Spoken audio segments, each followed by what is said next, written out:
fast free quote and start saving today. The massacre at the Omaha Mall and the sad, cold young man behind that AK-47, his suicide note, the final phone calls, a life of rejection and disappointment. Tonight, what was it that turned Robert Hawkins into a mass murderer? Startling. Thank you. Well, people who knew Robert Hawkins say he had a history of depression.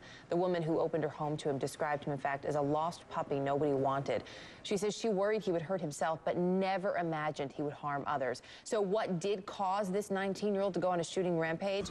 Dr. Anandi Narasimhan joins us now from Los Angeles, where she practices psychiatry. You know, I have to say, doctor, when I heard him described as a lost puppy nobody wanted, that breaks my heart. Is that the description of a killer? Not necessarily. It might be a description of somebody who's troubled, who has a prior history of impaired judgment, somebody who's socially withdrawn, who may be suffering from depression or other symptoms of mental illness, which can progress and become severe.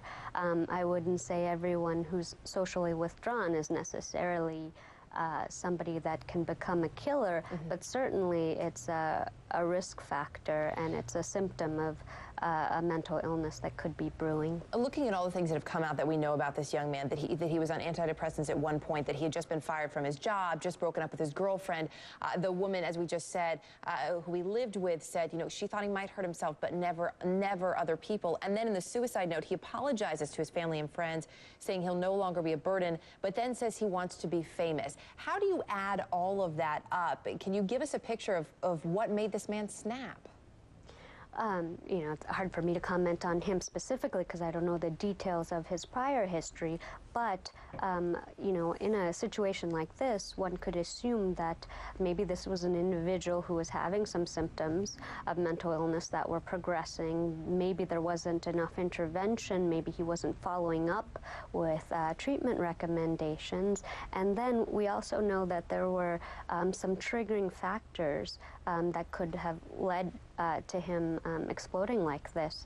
A recent breakup, recent being fired from his job. Those are stressors that could have just been the one thing that just, you know, caused something like this to happen. Why then take it out, though, if there are these stressors, including getting fired from his job? Why go to a mall full of strangers instead of, not that I want this to happen, but instead of going to that job where you were just fired from?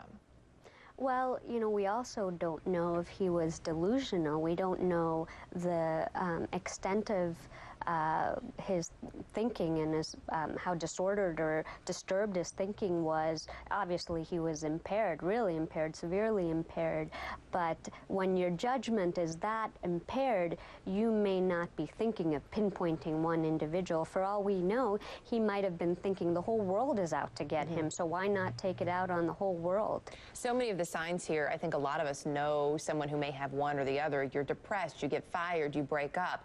So how do you know in looking at this, if you have a family member or a friend who you're worried about, when do you call someone and say, I think this person needs help?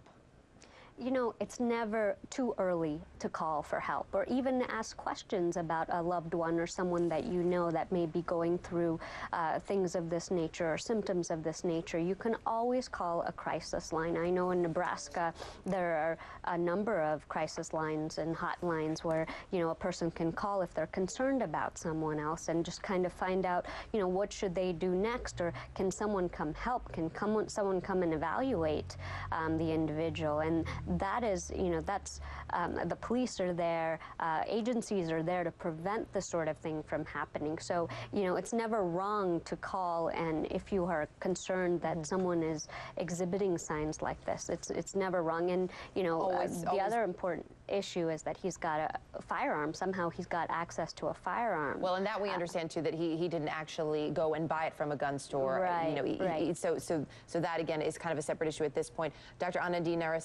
Narasimhan, we are out of time. Appreciate it. Thank you. Thank you for having me.